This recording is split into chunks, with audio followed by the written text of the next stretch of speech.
Hi, this is Joel Ekelöv, and you're watching Loud TV.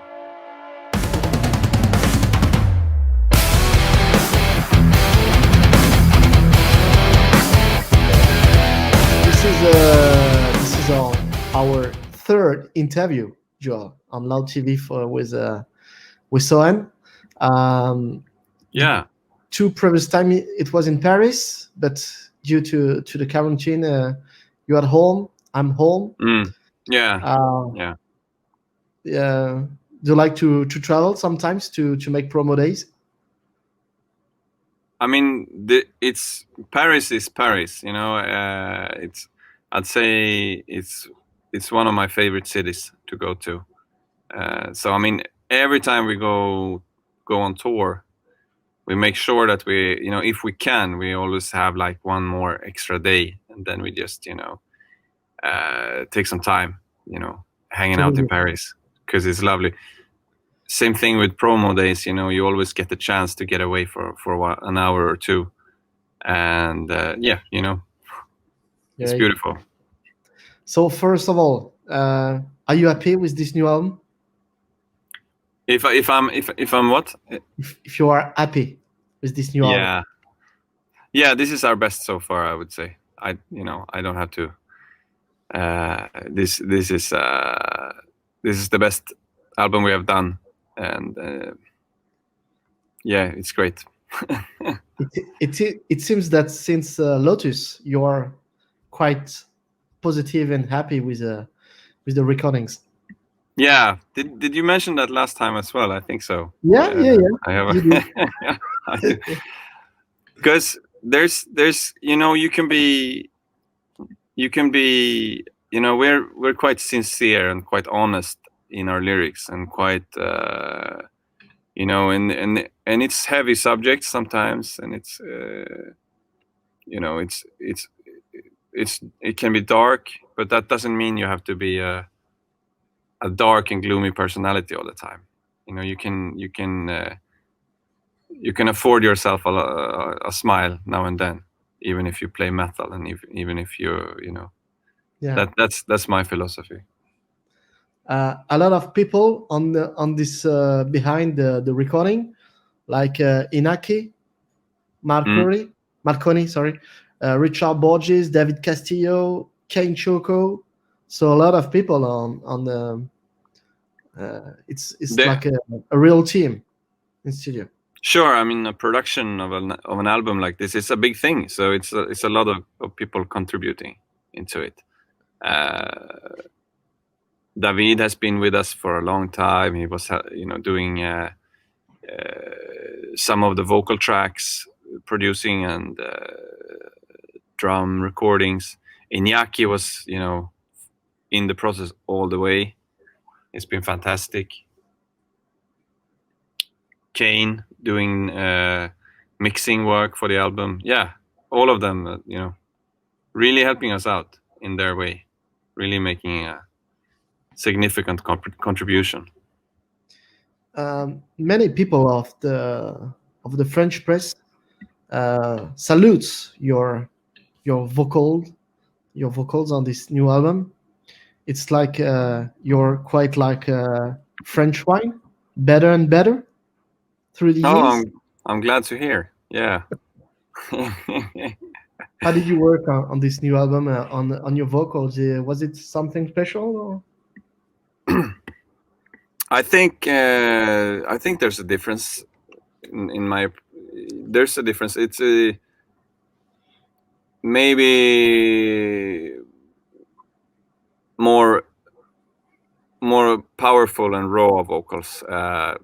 A little bit more, a little bit less controlled and sophisticated, and more, maybe a little bit higher notes, higher and intensity. Sort of more traditional metal, in a sense that you just push everything to the max, instead of maybe keeping it on this controlled level where everything is nice and subtle. Just give everything. Like, that's, I think I had that kind of philosophy with the vocals on this album, that breaks through more. This like all in perspective on the vocals. But you're not growling on this one, huh? Right? Ah, I wouldn't say. I wouldn't say no. No, I. It's nothing wrong with that. It's nothing wrong. No. It's just that. It's just that if it's never gonna be like, we're never gonna do what's expected. We're just gonna do what we feel is right. That has been the thing from the beginning. So I think there's the growl will come when people least expect it, and, Yeah. that's how it is. There's some great string arrangements on the album. Yeah, I when you mentioned that, you really have to give credit to Lars Åhlund in our band. He's the one who is arranging the strings himself, making a beautiful job there. And he's our little wizard, if you like, he's the guy who really knows his musical theory, and he can really add that kind of dimension to our albums. So that's lovely. Yeah. It's it's all not on all the album, all the tracks, but some kind of touches. It's really great. But would you reinforce? Would you play more string instruments in the future? Oh, you never know. I wouldn't. I wouldn't say no to that. I think that's beautiful. I think it goes well with metal. Yeah. And I think it goes well with our music that we do. So absolutely, yeah, sure. More of everything, to quote Yngwie Malmsteen. More is more. I would say that this album is more technically challenging than ever. It may not strike you as that because the album is very well crafted. So you can really hear the songs first. But then if you listen to all the details, it's really it's really, really interesting. What's happening. Between the lines, if you like, if you listen carefully. Yeah. The drums, yeah. I mean, he's is in a way heavier than they have ever been, and it's a homage to traditional metal. It's also but it's also like a very progressive album. Yeah. So if we go deep into the lyrics, if you take, I like your video clip, Antagonist. Very very fresh, very very new, and you are talking about a celebrate deserting life, and yeah, it is a common world, on social media I see robots everywhere. I could agree with you that some aspects of social media is spinning outside our control, if you know what I mean. Dividing us to different camps. We're ending up in these filter bubbles, enforcing our own worldview, and that also creates conflicts that we are not able to foresee. So yeah, in a way, as you see in the video, it's also sort of like depicting how media and social media and everything plays a role in this as well. This polarization between people. That if you're facing oppression, if you're facing injustice, don't just accept it. Do something about it. That's really the main message.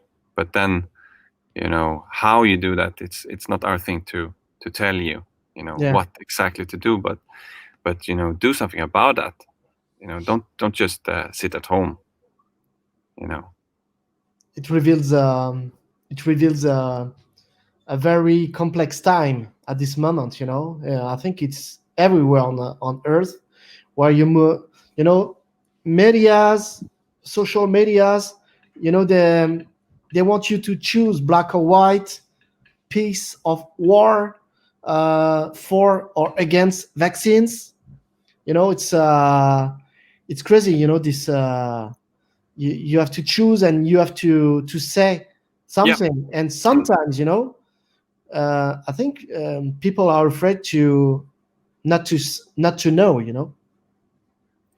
No, but that's right. That's you're into it there. That's the polarization, right? It's like Yeah. choose sides, choose your sides now. Either you love this or you hate this, or blah, blah, blah. And don't listen to your opponent. Don't listen to the other. Just enforce your own worldviews. That's the dangerous thing. That's the thing that is creating conflicts. And And that's the danger in our times right now. yeah, because this type of thing, we have not known war, big war, our generations. But I'm afraid that this leads directly to great war in the future. That's right. It's now we feel very comfortable now. We have been having peace in Europe for a couple of decades, and but it's you never know what's around the corner, and you have to be. You cannot take these things for granted, like democracy and peace, and this is things you need to fight for. I think maybe we have forgotten a bit about that. We have forgotten that we take this for granted now. We just take, and we don't think that that this can ever change. We think it is like this, but it can rapidly change, and that we have to be aware of that. Maybe this crisis reminds us a little bit of that we are not invulnerable. That things can happen, things can change, and it can change rapidly, and we need to stay on alert. Fire up your guns!